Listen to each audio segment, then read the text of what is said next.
रामधारी गुप्ता, खंड 1, प्रतिलेखन संख्या 16, डिक्टेशन 80 शब्द प्रति मिनट 5 सेकंड में। अध्यक्ष जी, जिस समय पाकिस्तान ने भारत पर हमला किया था, उस समय उन्होंने देश की रक्षा के लिए महत्वपूर्ण कार्य किया था।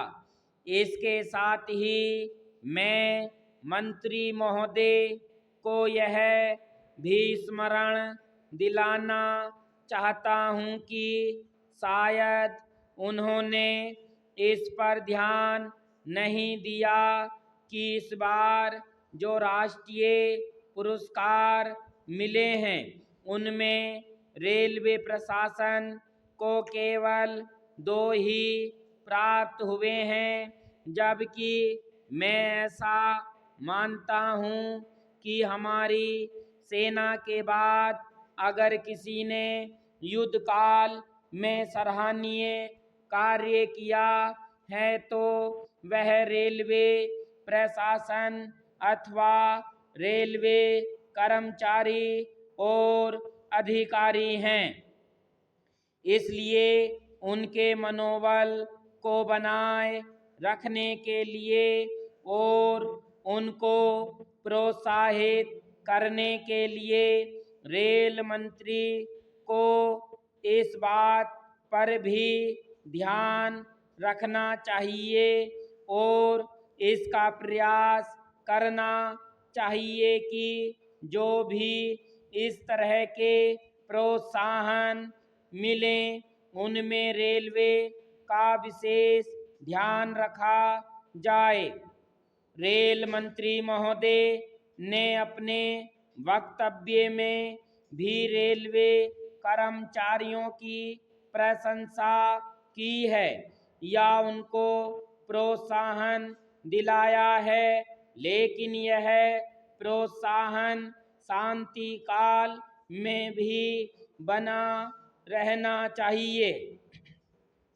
रेलवे ने युद्ध काल में जो काम किया वह तो देश की रक्षा का महान उद्देश्य था, लेकिन उसके बाद देश के निर्माण में या गरीबी मिटाने के लिए जो युद्ध होता है उनमें भी प्रत्येक रेलवे कर्मचारी का मनोबल उसी तरीके से बना रहे, इसके लिए भी रेल मंत्री महोदय को कुछ कदम उठाने की आवश्यकता है।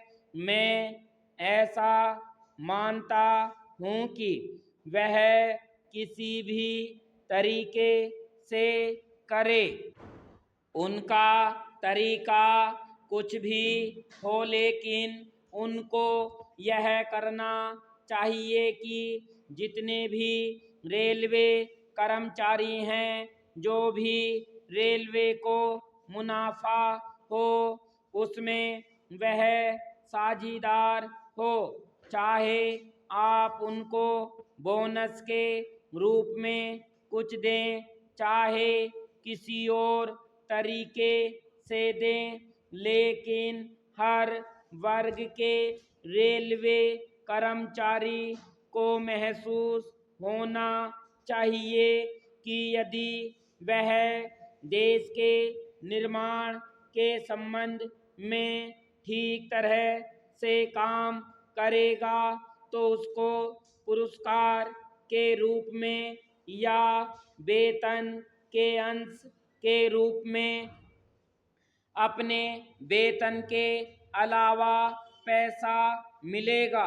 इसी प्रकार इस संबंध में मैं एक और सुझाव देना चाहता हूँ। स्वतंत्रता के बाद रेल प्रशासन भारत सरकार का प्रशासन हो गया, लेकिन यह लोकसभा एक विशेष उद्देश्य को लेकर चुनी गई है। यह उस कार्यक्रम का एक नमूना ही है। गांधी जी ने जीवन के सभी पहलुओं पर प्रकाश डाला था। धन को वे संयम से व्यय करने के हक में थे। स्टॉप।